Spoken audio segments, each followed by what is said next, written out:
guard. He's establishing a butterfly guard. He's establishing different types of movements with his knees to make sure his opponent can't just solidify a nice half guard, can't solidify a proper side control or whatever further from that. So it's really nice to see that even though he's still on his back, he's playing it as safe as possible. Like what Chimaev is doing with his head, he was just grinding it into under the chin of Halunga, and he's got that arm trapped, and he's looking to step across. Baby Crucifix goes knee on belly instead, and good shots on top by Boris. And this is a smart position, using the fence as your frenemy and being able to pick him up, slam him back down.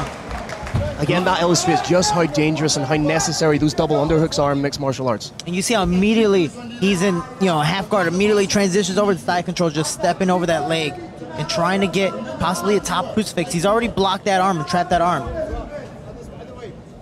Halunga done excellent work to get back to his feet. It was only for a second, and a big takedown, and Chimaev working and grinding that forearm now across the jawline of Halunga. That's living hell there. Making it so uncomfortable, forcing him to turn away when he should be trying to turn in towards Khamzat to try and perhaps get a knee and get the knee shield, recover half guard. And I like how he's putting it at the neck, pretty much in a sense suffocating your opponent. It's not a submission, it's not going to tap someone out, but being able to suffocate them without literally putting your hand over their mouth and nose.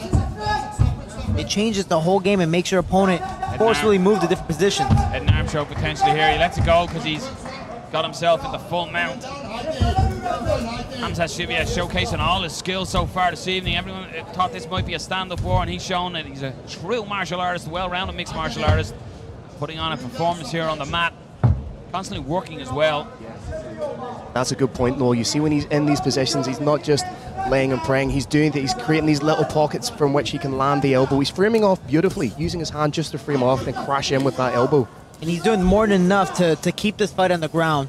So the referee doesn't go, hey, you're not doing any action. No, he's doing action. It's just a very technical aspect to where it might not be extremely damaging, but it's definitely enough to keep this fight where it's at. Guard was wide open there, but Khamzat was comfortable in that position. He could have slid into scarf, he could have got that knee through, but he seems to be quite happy in that anchored position. I train under Dean Thomas, and he loves the half guard position. He believes that's the best position for ground and pound, especially if you're able to get your opponent's back against the fence. He has nowhere to move. He is stuck there. You are trapping his leg. That other shoulder is trapped against the fence, and he's not able to really, in a sense, go out a back door because there isn't a back door. You might be only able to punch with one arm, but that's more than no arms. That's more than not doing any type of damage. And again, it's forcing your opponent to, in a sense, suffocate himself and try to go in a different position, and maybe a submission comes out of it. Nasty elbows being rained down there on top. They're all starting to add up and really take away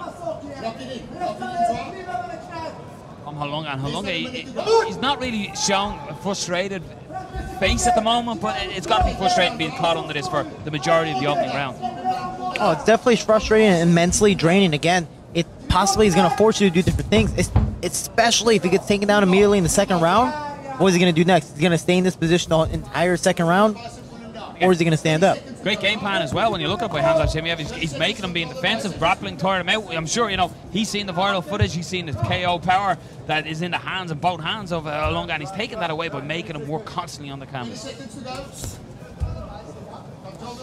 And it looks like this fight's going to go into the second round. So what he's done is he's depleted the cardio of Halunga more than he has his own, because he's there, he's landing his shots. And he's going to make Halunga think about the takedown. So that's going to open up a whole new world on the feet as well, because Halunga, in the back of his mind, is thinking, here's the takedown, here's the takedown.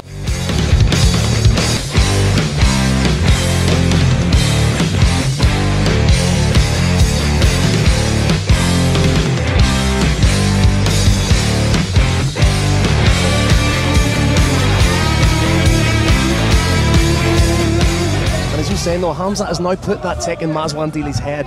He's letting him know that yes, potentially you could be taken down, which then leaves him vulnerable for the strikes. Very intelligent. Changes levels and looks for that takedown again, and got the two hands clasped, goes side. He's going to run over to his corner. Oh, he went full back. Beautiful. And that's an extremely smart move. Again, taking him to your corner. If you can, why not on this side? You're able to listen to your coaches there. He has two amazing coaches. He trains with some of the best in the world. And from here, he's just listening. Nothing has to be yelled at. He hears it right then and there, and he's able to act upon it.